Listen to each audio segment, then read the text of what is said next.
Dr. Teal, it seems world events are quickly heading towards the end of this age.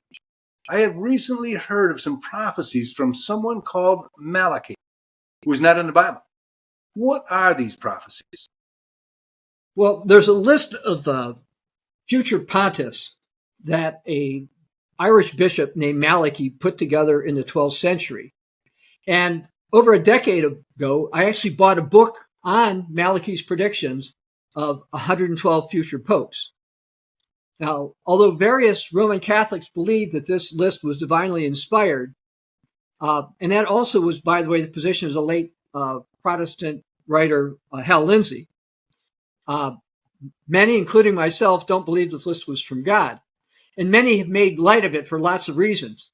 Actually, it's actually been claimed that the word malarkey originated as a derivative of the word Malachy because of how some people viewed Malachy's writings. Malarkey, by the way, means worthless. Yet, Malachy's list remains remarkably accurate, even though you have to include some anti-popes for it to actually work out. What do you mean by anti-popes?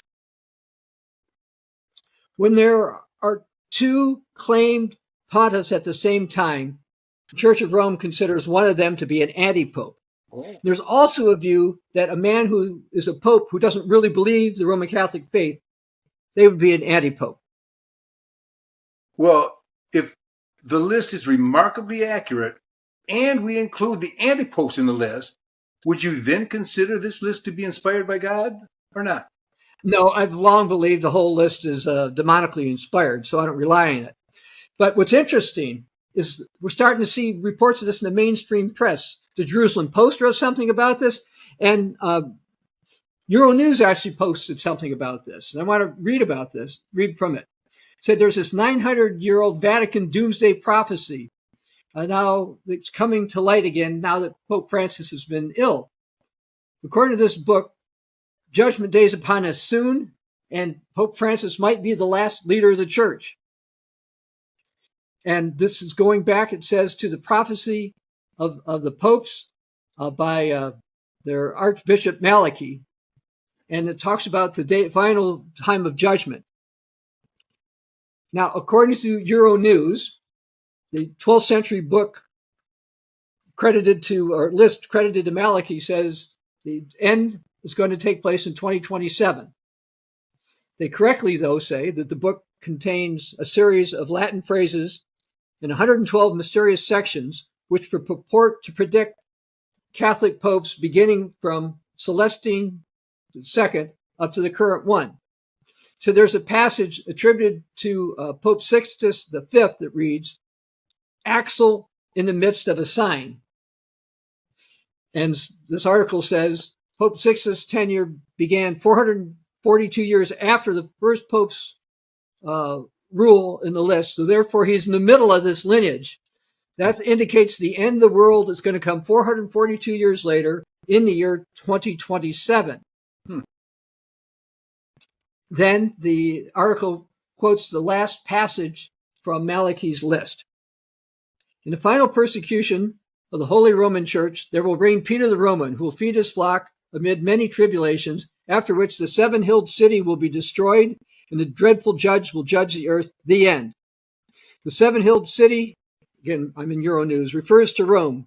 And some interpret the last passage as Peter taking over as Pope from Francis due to his chronic lung condition, making Francis the last Pope.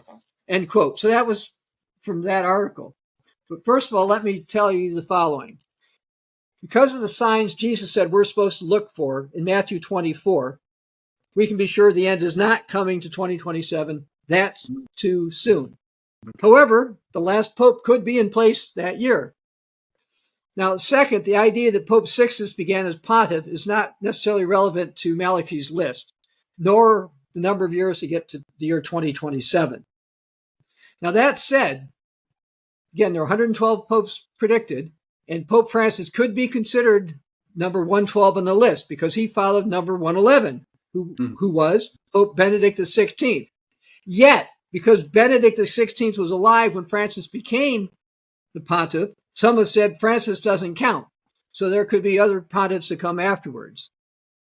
And of course, there are a lot of Roman Catholics, though, that think that Francis is the legitimate successor. But on the Malachy list, the one after Pope Benedict the 16th is listed as the last one. So, according to some, if we consider the current pope to be an antipope, then the next pope would be number 112 on the list, and the final pope according to Malachy. What does Malachy say about that pope? Well, as I alluded to before, he actually said more about that pope than any others on his list.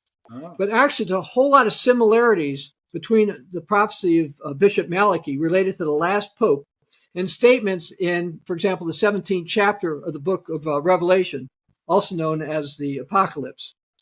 Now, I'm going to read the entire prediction of the final pope as reported by the Catholic Encyclopedia.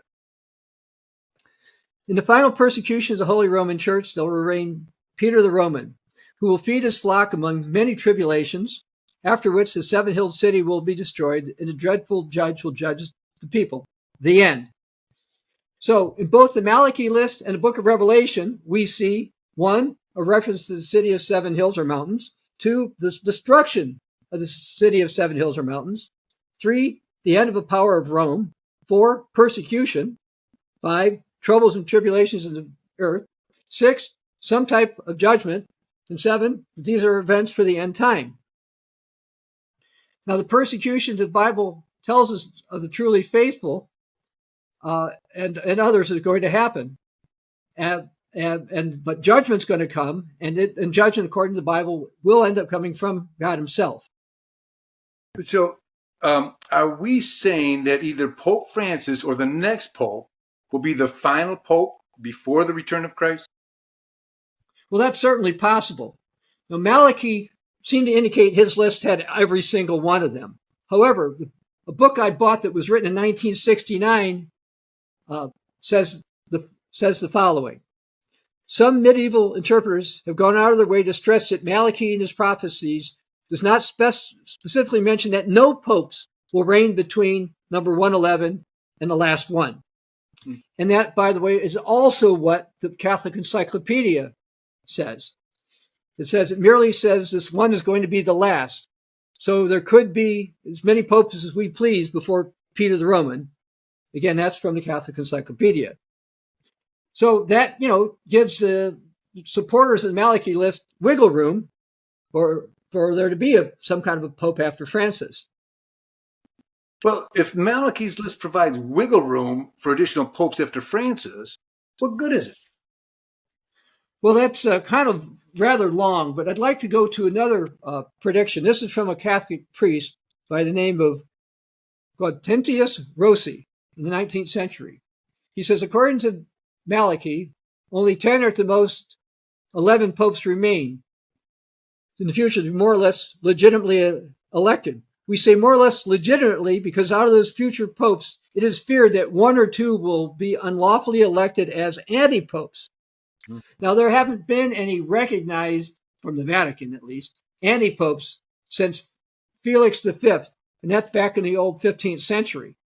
So if Priest Rossi's understanding of these points is correct, it would seem that the last pope on the list would be an anti-pope. And now the Bible tells us that the final Antichrist will also be the false prophet that the book of Revelation warns against. Now, Jesus said, Matthew 24, verse 11, that many false prophets would arise and deceive many. And the Apostle Paul said that Satan we don't want Satan to take advantage of us, and we're not supposed to be ignorant of his devices. So why am I saying that? Despite certain accuracies of Malachy's list, we need to be on guard that we're not deceived that list is from God, and that those people who are on the list are actually God's representatives on the earth. Because it seems that the false prophet might claim, based more on tradition, in fact, that there's an unbroken succession of bishops in Rome from Peter onwards. There have been bishops of Rome from the 2nd to 21st century, and that part is true. And that the Malachy's list predicted all these popes, that this is therefore proof that he's called by God and we're supposed to listen to this guy. I should also mention it's always possible that Satan very well could have influenced the voting for Francis to add one more pot of in between. Whether or not Francis could be the last pope, the fact is that the one who's the last on Malachy's list seems to be warned about in the Bible. Now, as far as Francis himself, his ecumenical, interfaith, and economic agenda is somewhat consistent with him being an anti-pope. But again, he doesn't have to be the last one. And according to Roman Catholic prophecies, there will be a pope who's going to come who will do miracles. This is from their blessed Anna Maria Taggi from the 19th century. He'll be the Holy Pontiff chosen. At the end, he'll have the gift of miracles, and his name will be praised around the earth. And then their abbot, Joachim, who died in 1202, said that God will work many prodigies with this person and people will revere him. This means miracles. The Bible talks about this false prophet who's going to do signs and lying wonders. And so, our position is not that the last pope is going to believe the Roman Catholic faith. We think he'll be an anti-pope and he's going to do signs and wonders. Anyway, some do believe that Francis himself may not be the legitimate successor of Benedict. And again, if he's not counted, whoever comes after him is considered the last one.